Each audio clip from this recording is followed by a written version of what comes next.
ओम शांति। आज मीठे अव्यक्त बाप दादा के 25 मार्च 1971 के अव्यक्त महावाक्य रिवाइज कर रहे हैं।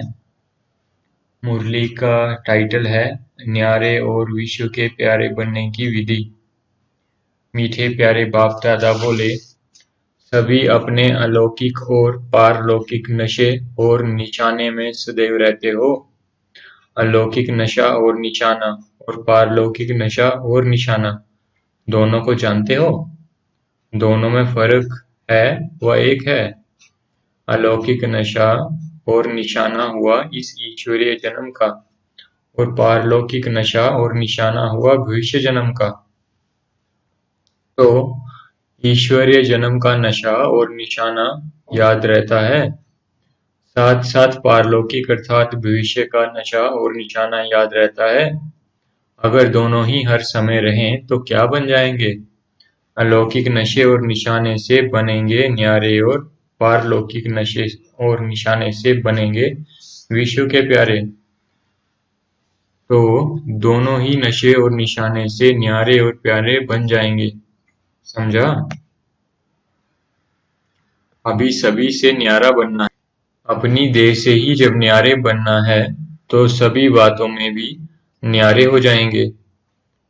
अब पुरुषार्थ कर रहे हो न्यारे बनने का।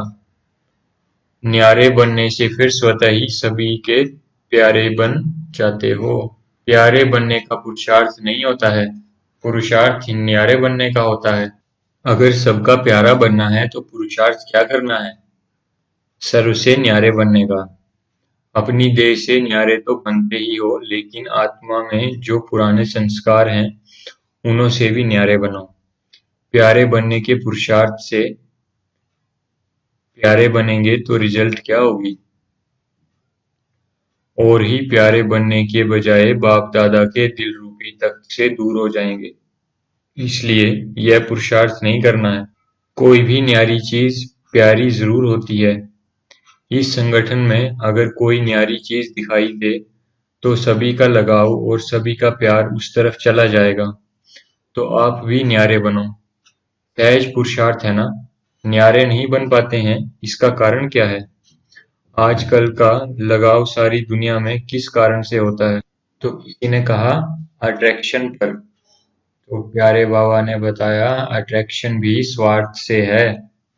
इस समय का लगाव स्नेह से नहीं लेकिन स्वार्थ से है। तो स्वार्थ के कारण लगाव और लगाव के कारण न्यारे नहीं बन सकते। तो उसके लिए क्या करना पड़े? स्वार्थ का अर्थ क्या है? स्वार्थ अर्थात स्व के रथ को स्वाहा करो। यह जो रथ अर्थात देह अभिमान, देह की स्मृति, देह का लगाव लगा हुआ है, इस स्वार्थ को कैसे खत्म करेंगे? उसका सहज पुरुषार्थ। स्वार्थ शब्द के अर्थ को समझो। स्वार्थ गया तो न्यारे बन ही जाएंगे। सिर्फ एक अर्थ को जानना है, जानकर अर्थ स्वरूप बनना है। तो एक ही शब्द का अर्थ जानने से सदा एक के और एक रस बन जाएंगे। अच्छा, आज टीचर्स के उद्घाटन का दिन है। संपूर्ण आहुति डालने की सामर्थ्य है। यह ग्रुप इंचार्ज टीचर्स का है ना? अभी हैं व बनने वाली हैं। मुख्य धारणा यही है कि सदैव अपनी संपूर्ण स्थिति का व अपने संपूर्ण स्वरूप का आवाहन करते रहो। जैसे कोई का आवाहन किया जाता है तो बुद्धि में वही स्मृति में रहता है ना? इस रीति से सदैव अपने संपूर्ण स्वरूप का आवाहन करते रहेंगे तो सदैव वही स्मृति में रहेगा। और इसी स्मृति में रहने के कारण रिजल्ट क्या होगी? यह जो आवागमन का चक्कर चलता रहता है, आवागमन का चक्कर कौन सा? कभी ऊंच स्थिति में ठहरते हो, कभी नीचे आ जाते हो। यह जो ऊपर नीचे आने जाने का आवागमन का चक्कर है, यह चक्कर से मुक्त हो जाएंगे। वह लोग जन्म मरण के चक्कर से छूटने चाहते हैं और आप लोग यह जो स्मृति और विस्मृति का आवागमन का चक्र है, इससे मुक्त होने का पुरुषार्थ करते हो। तो सदैव अपने संपूर्ण स्वरूप का आवाहन करने से आवागमन से छूट जाएंगे। अर्थात इन व्यर्थ बातों से किनारा करने से सदैव चमकता हुआ लकी सितारा बन जाएंगे टीचर्स बन सकती हैं, समझा? इंचार्ज टीचर बनने के लिए पहले अपनी आत्मा की बैटरी चार्ज करो। जितनी जिसकी बैटरी चार्ज है उतना ही अच्छा इंचार्ज टीचर बन सकती है, समझा? जब ये याद आए कि मैं इंचार्ज हूं तो पहले ये अपने से पूछो कि मेरी बैटरी चार्ज हुई है।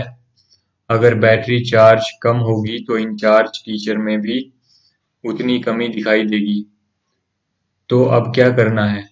अच्छी तरह से बैटरी चार्ज करके फिर इंचार्ज बनकर जाना। ऐसे ही सिर्फ इंचार्ज नहीं बनकर जाना।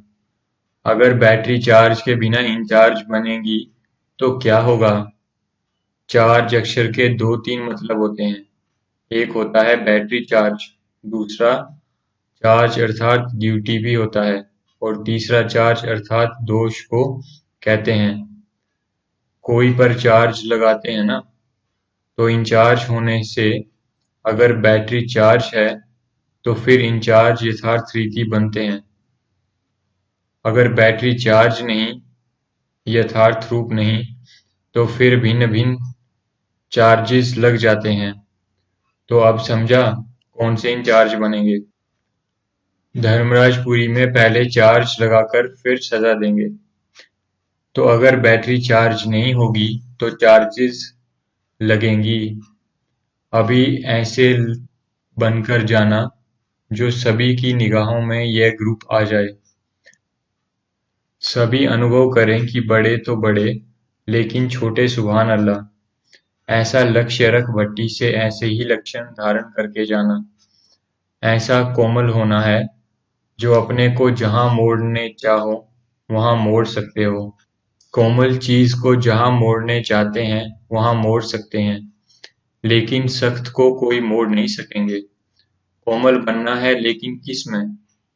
संस्कार मोड़ने में कोमल बनो, लेकिन कोमल दिल से बचकर रहना।